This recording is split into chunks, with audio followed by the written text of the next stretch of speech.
श्री स्वामी समर्थ। तुम्हा सर्वांचं माझ्या यूट्यूब चॅनलवरती अगदी मनापासून स्वागत करते। तुमच्या मनातील सर्व काही चांगल्या इच्छा स्वामी महाराज नक्की पूर्ण करो हीच स्वामींच्या चरणी प्रार्थना करते आणि आजच्या व्हिडिओला सुरुवात करते। आजचा व्हिडिओ खूप महत्त्वाचा आहे। लवकरच वटपौर्णिमा येत आहे। वटपौर्णिमा ही हिंदू धर्मातील विशेष असं सौभाग्यवतीचा म्हणजे स्त्रियांचा सण आहे। सावित्रीने आपल्या पतीचे प्राण परत मिळवण्याकरिता यमराजाला भक्तीने संतुष्ट केले व आपल्या पतीचे प्राण परत मिळवले। ज्या वृक्षाखाली तो पुन्हा जिवंत झाला ते वृक्ष म्हणजेच वडाचे झाड होते। त्यावेळी म्हणजे सावित्रीने वडाची मनोभावी पूजा केली होती। त्या प्रसंगाची आठवण म्हणून आजही स्त्रिया वडाची पूजा करतात।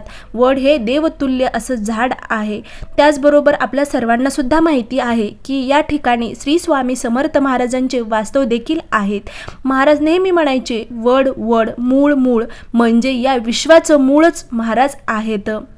त्याचबरोबर वड हे अतिशय बहुगुणी औषधी वनस्पती आहे। तर आजच्या व्हिडिओमध्ये आपण माहिती करून घेणार आहोत की या वटपौर्णिमेच्या दिवशी वडाची पूजा कशी करावी, काय साहित्य लागतं, त्याचबरोबर विशेष असं महत्त्व म्हणजे कोणत्या गोष्टीला आहे, कोणत्या रंगाची साडी घालावी, कोणत्या रंगाची साडी घालू नये, कोणत्या बांगड्या घालाव्यात, या सगळं आपण 16 शिंगाराविषयी थोडक्यात माहिती जाणून घेणार आहोत। तर व्हिडिओ शेवटपर्यंत नक्की बघा। चला तर मग व्हिडिओला सुरुवात करूया।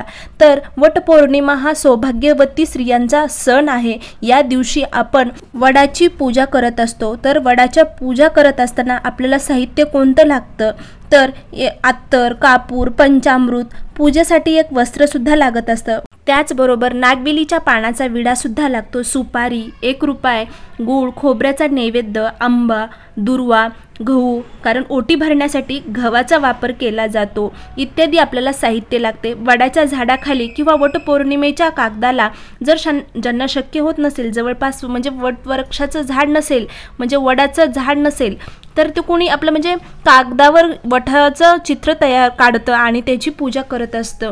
किंवा ते बाजारात सुद्धा वटपौर्णिमेचे कागद बाजारात मिळत असतो। तिहेरी दोरा बांधावा, सुती कापसाचे काढलेले असावे। प्रथम सुपारीची गणपतीची स्थापना करावी। त्याचबरोबर हळद, कुंकू, अक्षदा वाहून पंचोपचार पूजा करावी। जे ही पूजा वडाच्या झाडाखाली तुम्हाला जे वस्त्र आहे ते टाकायचं आहे, त्याच्यावरती एक सुपारी ठेवायची आहे। त्या सुपारी ही गणपतीचं म्हणजे प्रतीक म्हणून ठेवायची। हळदी कुंकू, दुर्वा, अक्षदा करून त्याची पूजा म्हणजे पंचोपचार पूजा करायची आहे। त्यानंतर काय करायचं आहे की हळदी कुंकू ते वाहिल्यानंतर आंबा, पैसा वडापुढे ठेवून नमस्कार करायचा आहे आणि गव्हाचे जे गहू आहे त्या गव्हाने ओटी भरायची आहे। त्यानंतर नमस्कार करायचा आहे आणि वडाला 7 प्रदक्षिणा घालायच्या आहेत। त्यानंतर 5 सुवासिनीची आंब्याने व गव्हाने ओटी भरावी। आपल्या सर्वांना माहिती आहे श्री स्वामी समर्थ महाराजांनी आपलं तब्बल 22 वर्षाच्या अक्कलकोट येथील वास्तव्यात याच वटवृक्षाच्या सानिध्यात लक्षवधी भक्तांना दर्शन दिले आहे आणि मार्गदर्शन देखील केलेलं आहे। आपल्याला शिष्टमंडळात समवेत वृक्षाखाली जाणून महाराजांच्या दरबाराचा होता। या वटवृक्षाखाली श्री स्वामी समर्थांचे नित्य वास्तव्य असते, म्हणून वटवृक्षाचे अनन्यसाधारण असे महत्त्व देखील आहे।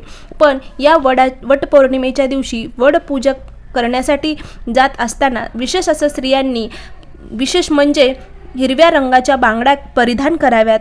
त्याचबरोबर हिरव्या रंगाची साडी घालावी, कारण हिरवा रंग हा देवीचा प्रतीक मानला जातो। त्याचबरोबर तुम्ही पिवळ्या रंगाची किंवा गुलाबी रंग हा आनंदाचा प्रतीक आहे। त्याचबरोबर लाल रंग सुद्धा प्रेमाचं प्रतीक आहे। केशरी रंग त्याग, प्रेमाचं, शौर्य याचं प्रतीक मानलं जातं। त्याचबरोबर देवी शक्तीचं सुद्धा प्रतीक हा केशरी रंगाचं मानलं जातं।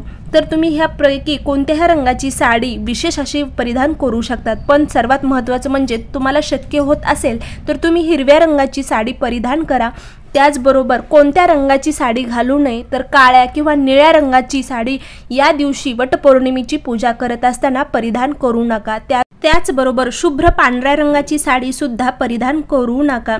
त्याचबरोबर कोणत्या रंगाच्या बांगड्या घालाव्यात तर काचेच्या बांगड्या हिरव्या रंगाच्या त्या दिवशी तुम्ही नक्की घाला। त्याचबरोबर म्हणजे 16 शृंगारामध्ये बांगड्या हे विशेष असं बांगड्याला महत्त्व आहे। प्रत्येक रंगाचा आपल्याला माहिती आहे, प्रत्येक रंग वेगवेगळी ऊर्जा आपल्याला देत असतो। त्यामुळे आपल्याला या दिवशी काचेच्या हिरव्या बांगड्या परिधान करायच्या आहेत किंवा प्लास्टिकच्या किंवा मेटलच्या बांगड्या परिधान करू नका, म्हणजेच घालू नका। तर या प्रकारे तुम्हाला वटपौर्णिमेच्या दिवशी वडाची पूजा करायची आहे। तर या प्रकारे आजचा व्हिडिओ होता। खरंच व्हिडिओ आवडला असेल तर नक्की लाईक शेअर सबस्क्राइब करा। श्री स्वामी समर्थ। जय जय स्वामी समर्थ। अवधूत चिंतन श्री गुरुदेव दत्त।